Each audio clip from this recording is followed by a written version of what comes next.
자, 오늘은 아모스서의 마지막 9장 말씀입니다. 드디어 우리가 아모스서를 끝내는데요. 아모스서의 마지막 9장.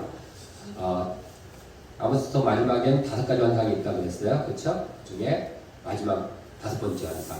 항상 뭐였죠? 5가지가. 첫 번째가 메뚜기, 네, 두 번째가 불, 바다에서 불이 왔어요. 근데 이 2가지 환상은 철회가 됐어요. 그렇죠? 아모스가 기도하면서. 세 번째가 다림줄, 네. 그 다음에 지난번에 살펴본 4번째가 여름과일, 예, 좋습니다. 여름과일 한강물. 오늘 살펴볼 이 5번째는 재단이 무너지는 환상입니다.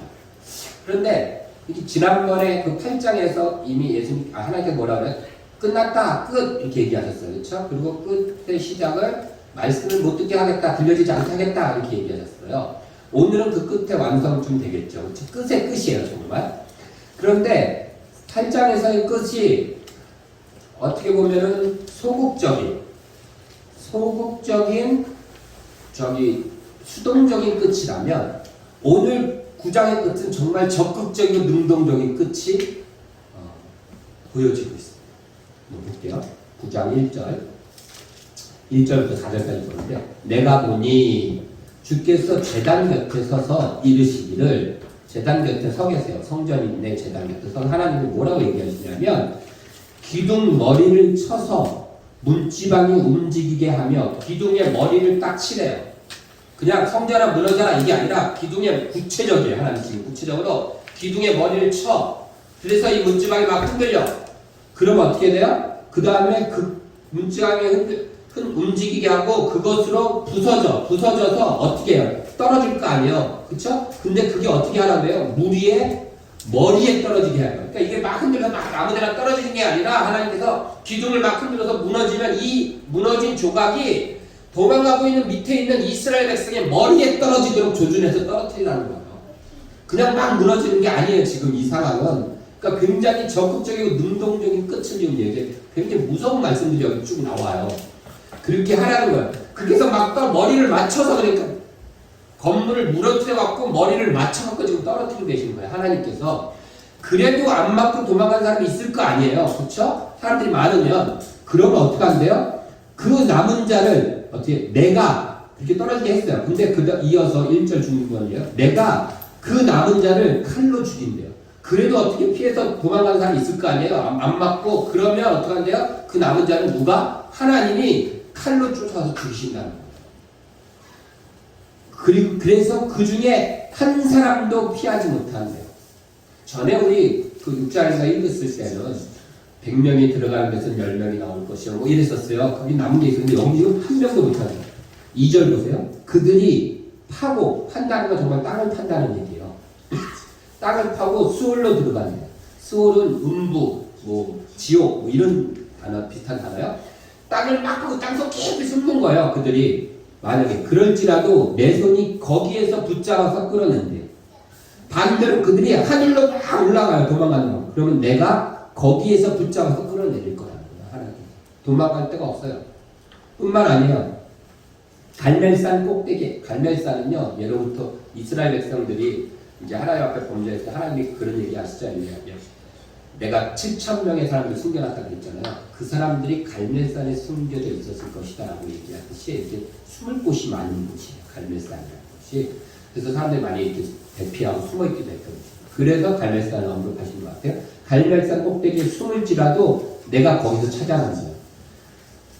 내 눈을 피하여 바닷속에 들어갔어요. 하늘도 안 되고 땅속도 안 돼요. 바닷속에 들어갔을 때 내가 그곳에서 뱀을 보내갖고 물게 할 거예요. 숨을 데가 없어요. 4장은 더 무서워요. 내가 그 원수 앞에 사로잡혀가요. 보통 하나님한테 징계를 받으면 원수한테 사로잡혀가잖아요. 포로로. 이 정도면 끝나잖아요. 근데 하나님 그걸로 놔두지 않는잖아요.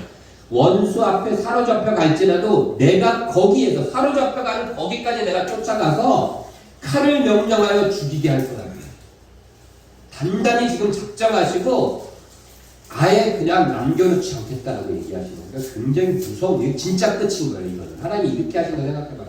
숨을 데가 없잖아요. 그래서 거기서 죽이게 할 것이다. 그리고 내가 그들에게 주목하여서 화를 내리고 복을 내리지 않게. 내가 너 맨날 쳐다보면서 맨날 화만 내리고 복은 절대 안 줄 거야. 보면서 계속 화낼 거야. 얼마나 무서워. 우리 회사에서도 정말 껄끄러운 상사 하나 만나고 나만 보면 막 승질내는 사람이 있으면 피해 다니잖아. 하나님은 피할 수도 없잖아요. 땅속에 숨어도 끄집어낸 다음에 하늘로 바닷속에서 어디 숨을 데가 없는데 하나님 계속 내가 주목해 보면서 화를 계속 낼 거라는 거야. 이만큼 무서운 얘기가 없어요. 저 성경 읽으면서 다시 한번 이 아모스를 읽으면서 너무 무섭구나라는 거예요. 하나님의 끝이. 하나님 지금 이렇게 하신다. 누구예요? 누구에게요? 하나님의 백성에게. 무섭긴 한데 이스라엘 백성들 이 얘기 들으면서 이런 생각했을 거야. 에이, 그래도 살려는 주시겠지. 그래서 우리가 이스라엘 백성입니다. 하나님의 백성입니다. 하나님 우리를 살려주시려고 애굽에서 우리를 끄집어내시기도 하셨는데 우리 그런 백성이니까 그래도 어떻게 다 죽이시게 하겠어? 반쯤 죽인 척 하다 살려는 주시겠지. 이 온 세상에서 여호와 하나님의 이름을 부르고 예배할 수 있는 사람은 우리밖에 없는데 하나님을 아는 민족 우리밖에 없는데 라는 생각 하지 않으시겠어요? 이렇게 죽일 거면 하나님 우리를 애굽에서 왜 끄집어내셨겠어? 힘들어서 우리를 끄집어내셨는데 우리를 이렇게까지 하실 거 아니잖아 라고 생각할 법한 그들에게 하나님이 7절에 이렇게 얘기하십니다. 7절 8절 같이 읽습니다. 시작. 여호와의 말씀이니라. 이스라엘 자손들아 너희는 내게 구수 족속 같지 아니하냐. 내가 이스라엘을 애굽 땅에서 블레셋 사람을 갑돌에서 아람 사람을 기르에서 올라오게 하지 아니하였느냐. 무슨 이야기냐면 이스라엘 백성아 너희들 구수 족속하고 너희들 똑같아 나한테. 내가 너네만 애굽에서 건진 줄 알아? 블레셋 사람 갑돌에서 끌어낸 것도 나야. 아람 사람들도 내가 건졌어. 똑같아. 너희들만 특별하다고 웃기지 마. 나한테 너희는 그런 매력 있는 인간들이 아니야. 그러면서 8절 보라 주 여호와의 눈이 범죄한 나라를 또 주목하시니 그래서 내가 그것을 지면에서 멸하리라. 그러나 야곱의 집은 온전히 멸하지는 아니하리라. 여호와의 말씀입니다. 이스라엘 백성들도 분명히 이걸 봤을 거예요. 하나님 그래도 온전히 멸하지 않는다며요. 살려두신다며 야곱의 집은 역시 우리 하나님이야. 이러지 않았을까요? 여러분들도 그렇지 않나요? 그래도 혹시 살려주시겠지? 요 온전히 멸하지 않는 여기에 과연 누가 들어갔다고 자신할 수 있을까요? 이스라엘 백성들은 그랬을 것 같아요. 설마 하나님 딴 것도 아니고 지금 하나님 이렇게 멸망하신다는 이유가 뭐예요? 가난한 자 돕지 않았다. 힘없는 자 짓밟았다. 권력 함부로 썼다. 그거잖아요. 이스라엘 백성은 그러지 않았겠다. 그냥 내가 하나님을 예배하지 않았다는 이유도 아니고, 그렇죠? 하나님께 뭐 예물을 잘못 드렸다는 이유도 아니고, 아니 가난한 자 좀 안 도왔다. 힘없는 자 좀 모른 척하고 달려들었던 쳤다고. 그렇다고 우리에게 이렇게 하나님 백성이 나에게 이렇게 하신다는 건 좀 그건 아니잖아요. 하나님 말씀대로 이렇게 온전히 안 죽이겠다라는데 나도 들어가는 거 아닐까라고 한편으로는 좀 안심하지 않았을까요? 10절에 하나님이 또 말씀하십니다. 같이 읽습니다. 시작. 내 백성 중에서 말하기를 화가 우리에게 미치지 아니하리라 이르지 아니하리라 하는 모든 죄인은 칼에 죽으리라. 누구 중에서? 내 백성 중에서. 하나님 믿는 사람들 중에서 화가 나한테는 아니야. 난 괜찮을 거야. 이 정도면 내가 그래도 괜찮은 신앙생활 하지 않아? 라고 안심하는 사람들, 안심하는 죄인들 모두 죽인대.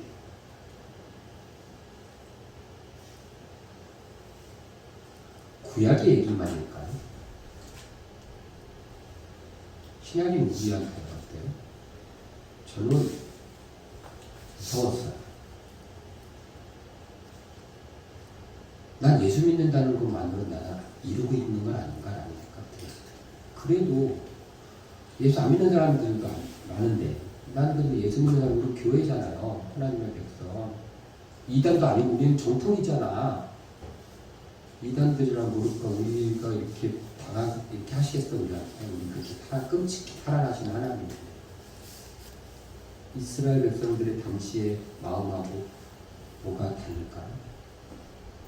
딴 것도 아니고 나는 그래도 예수 믿는다고 하잖아요. 예배도 주일 예배도 나와서 드리고. 그러면 좀 잘못한 것도 어차피 난 죄인인데 예수 믿어도 그렇잖아요. 근데 착한 일 좀 안 했다고 선하게 안 살았다고 나한테 이거 구약의 얘기 아닐까? 로마서 2장 한번 볼까요? 로마서 2장 찾아보세요. 로마서 2장 1절.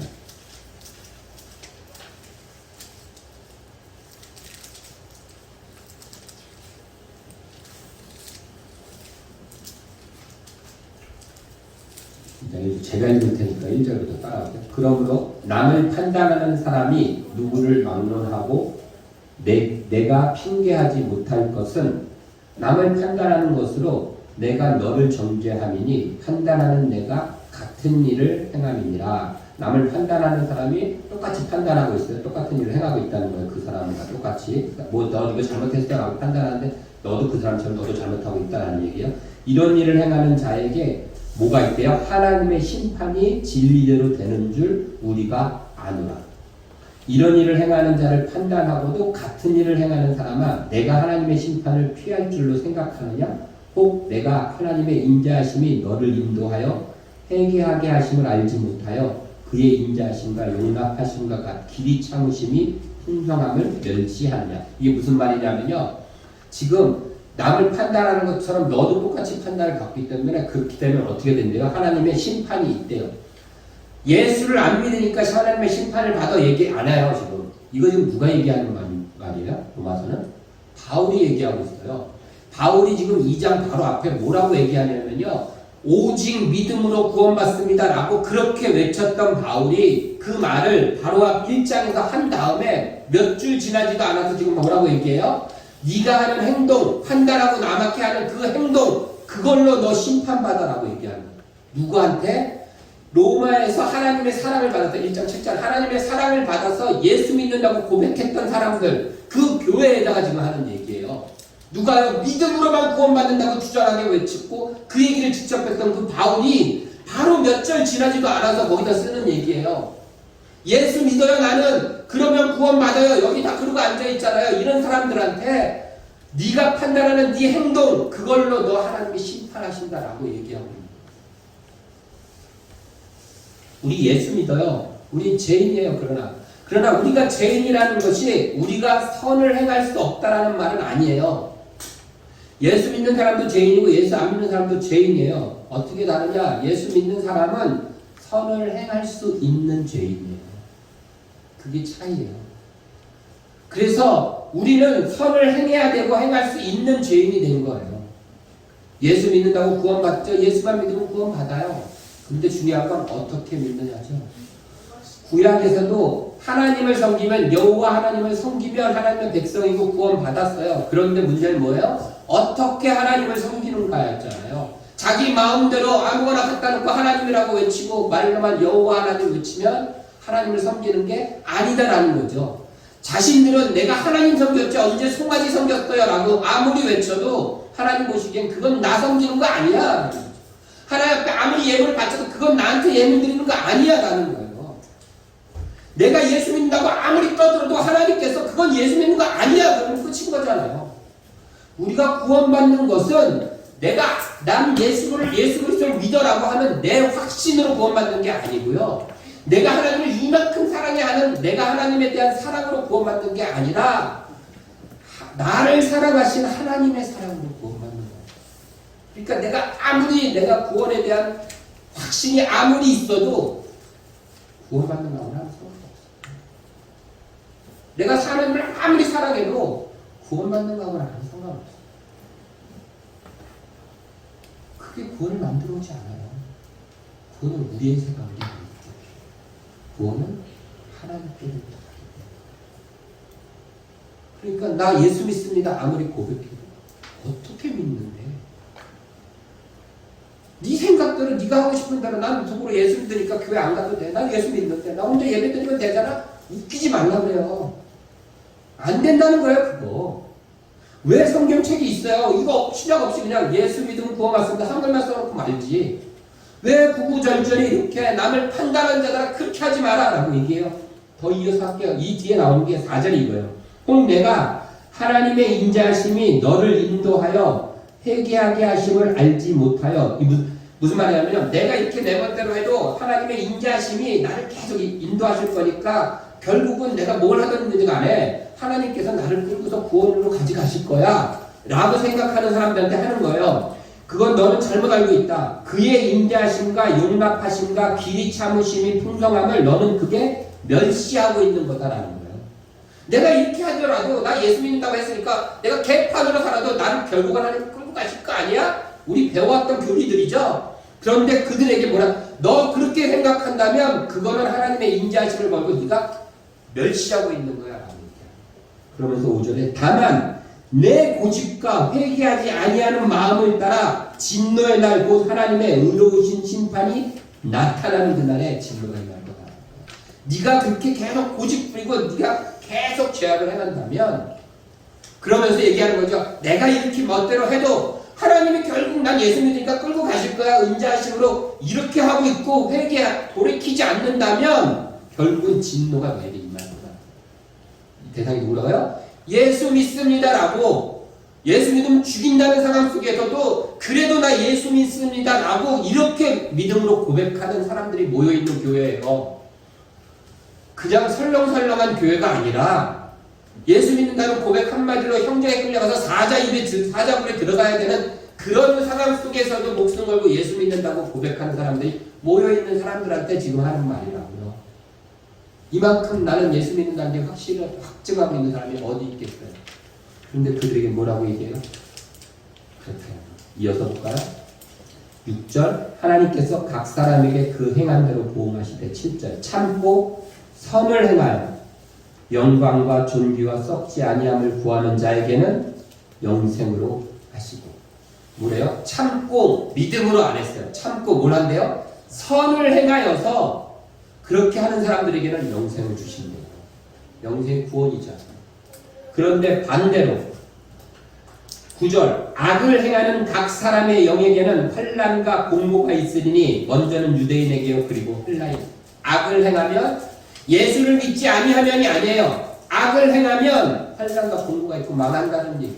누가 얘기한다고요? 누누이? 사도 바울이요. 그 사람이 유명해 뭐예요? 오직 믿음으로 구원받습니다 라고 그렇게 외쳤던 사도 바울이 그 말을 또 언제 했다고요? 이 얘기 바로 앞에 1장 17절에 오직 우리는 믿음으로 구원받는다라고 얘기해놓고 바로 이 얘기를 하고 있어요. 선을 행해야지 영생 얻고 악을 행하면 망한다. 예수 믿는다고 내가 아무리 확실하게 말하고 크게 말해도 아모스의 끝하고 똑같잖아요. 아모스에서 얘기하고 있는 것과 신약 로마서가 얘기하고 있는 게 똑같잖아요. 그래서 저는 무서웠던 거예요. 내가 목사라고, 내가 그래도 목사인데 나쁜 목사 아니잖아요. 악한 마음 품고 이 성도들 어떻게 해야지라는 이상한 목사 아니고 저 그래도 그냥 뭐 잘나진 않았어도 그래도 저 올바로 가고 있는 목사인데 나는 안도하니 혹시나 나는 멸망이 나한테는 오지 않을 거야 라는 생각이지 않을까. 그래서 하나님께서 주목하면서 쫓아다니면서 화를 내시면 너무 무서운 일일까? 정말 무섭습니까? 여러분 괜찮으세요? 그런 생각 들었습니다. 그래서 그럼 어떻게 해야 되지? 그래서 아모스가 하나님은 어떻게 하셨지? 를 봤어요. 내가 어떻게 해야 되지? 답이 안 나왔어요. 그때 하나님께서 놀랍게도 그렇게 모든 죄인은 칼로 죽으리라 10절 얘기하시면 11절부터 놀랍게도 하나님께서는 새로운 시작을 얘기해요. 끝을 내시고 시작을 얘기하세요. 11절 제가 이렇게 그날에 내가 다윗의 무너진 장막을 일으키고 그것들의 틈을 막으며 그 허물어진 것을 일으켜 옛적과 같이 세우고. 그래서 이걸 보면서 생각했어요. 아, 하나님의 그 무시무시한 끝은 시작이 있는 끝이었구나. 그냥 끝하고 끝이 아니라 시작이 있는 끝이 없구나 이거는. 우리 삶에도 시작이 있는 끝을 해야 돼. 라는 생각을 했습니다. 시작이 있는 끝. 그리고 하나님의 그 시작은 무너진 다윗의 장막을 일으키신. 다윗의 장막이 뭘까요? 찬양팀 말입니다. 다윗의 집안, 다윗의 혈통, 다윗의 계복 이렇게 안 하셨어요. 그렇죠?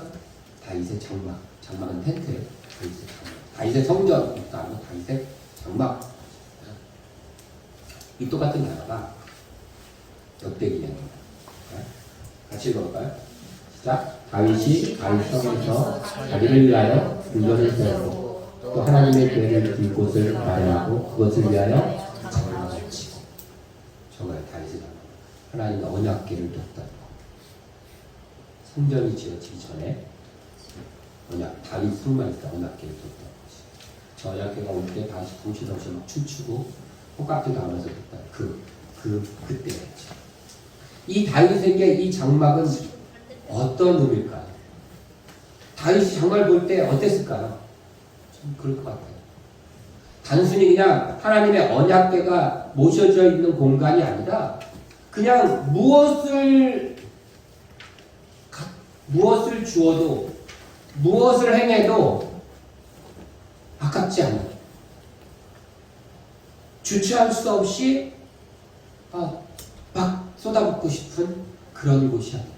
보기만 해도 기분 좋고 뭔가 막 이 기쁨을 막 표현하고 해야 될 것 같고 너무 좋으니까 하나님이 드디어 이게 블레셋에서 온 거고 드디어 하나님의 언약궤가 내 성 옆에 있어. 그러니까 얼마나 좋으면 다윗이 막 옷이 다 벗겨진지 모르고 춤췄대서 자기 부인한테 욕 먹어가면서 누가 욕하건 바보 같고 너 미쳤냐 그러고 창피하다고 하면 아무 소용 없는 거예요. 그 순간만큼은 이 장막이 자기하고 있다는 것만으로도 하나님의 언약궤가 함께하고 있다는 그 사실만으로 너무 좋아서 누가 뭐라고 해도 신경이 안 써요. 정말 처음 막 사랑에 팍 빠졌을 때 뭐든지 다 쏟아붓고 싶은 것처럼 온 정성, 온 신경과 온 마음과 온 정신이 다 거기에 쏠려져 있지 않았겠어요.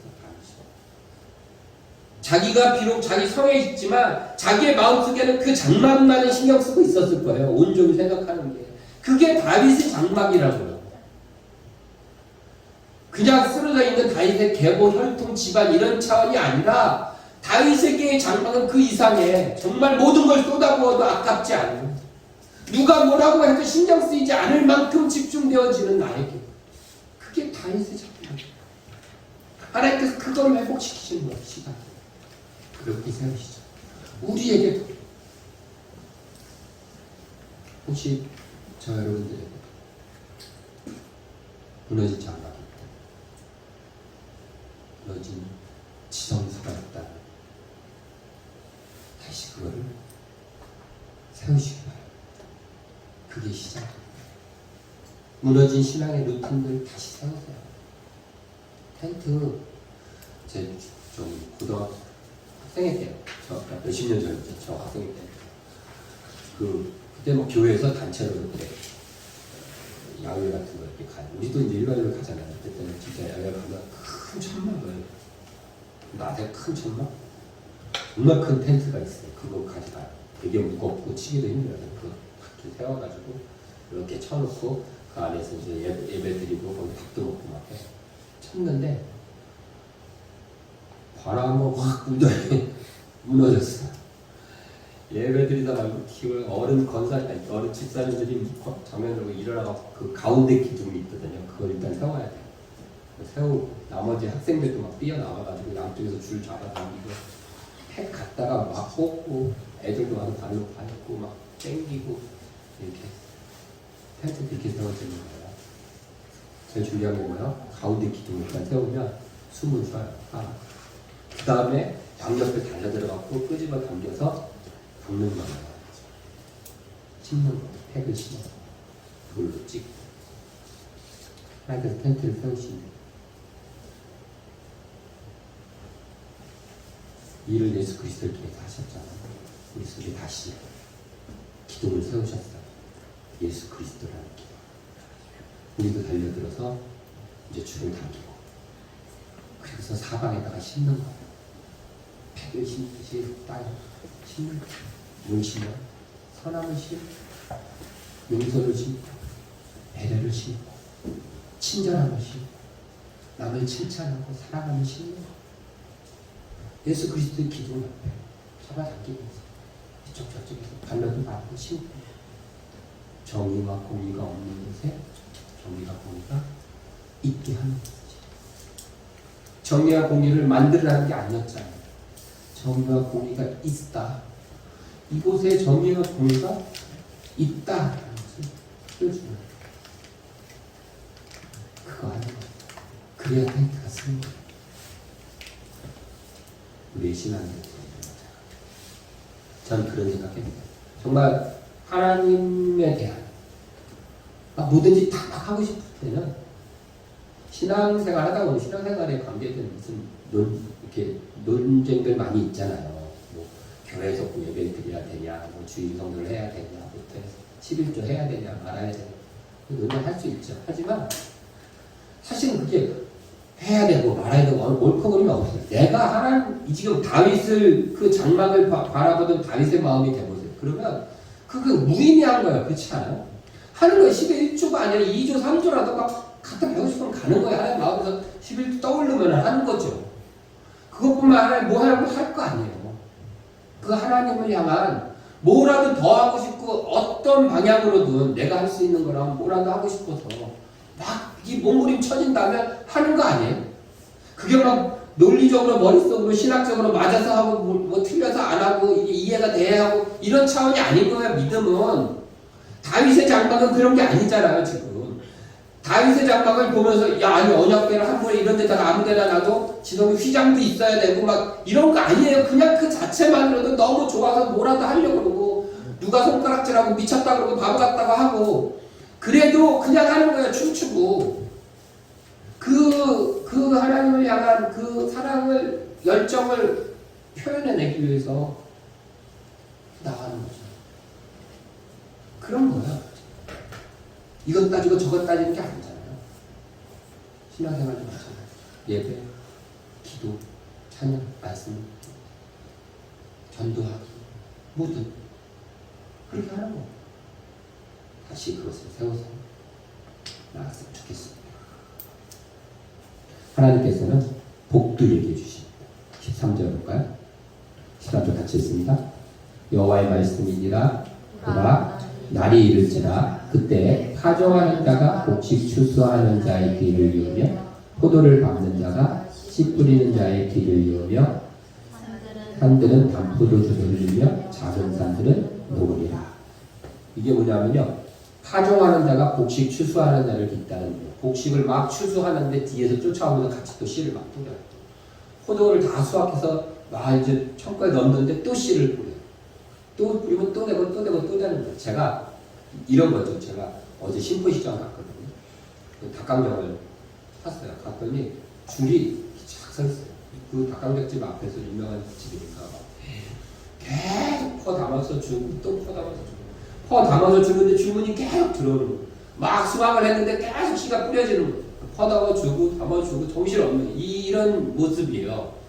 우리 세인이 그 이모티콘이나 태우기 웹툰을 딱 해갖고 막 성공했어요. 근데 그 다음 쓸 웹툰이 막 머릿속에 막 떠올려서 막 그려지고 있는 거예요. 막 또 올리면 또 되고 또 그려지고 있고 다녀서 그리면 막 전시회가 다 팔렸는데 또 막 그려지고 있는 거예요. 막 그냥 분만 잡으면 막 그래가지고 갖다 놓으면 또 막 또 수확되고 발로 밟고 또 그려지고 있고 막 제가 그 설교를 막 했어요. 막 은혜스럽게 설교 막 했는데 그 다음 주에 설교가 막 벌써 막 떠올라서 막 만들어지고 있고 뭐 이런 거예요. 얼마나 이게 행복해요. 그렇지 않나요? 네. 사업도 그런 거죠. 막 하면 할수록 이미 막 계속 거두면서 뿌리면서 막 그냥 창고에 집어넣으면서 또 수확하는 걷고 막 이렇게 하시겠다는 거예요. 하나님께서. 어떻게요? 무너진 장막을 하나님에 대한 그 사랑 우리의 그 주체할 수 없는 뜨거움을 다시 한번 세워 이렇게 하시겠다. 그러기 위해서 뭘 해요? 어제의 나에게 끝이라고 하는 거예요. 끝. 그리고 오늘의 나에게 시작이라고 이야기합니다.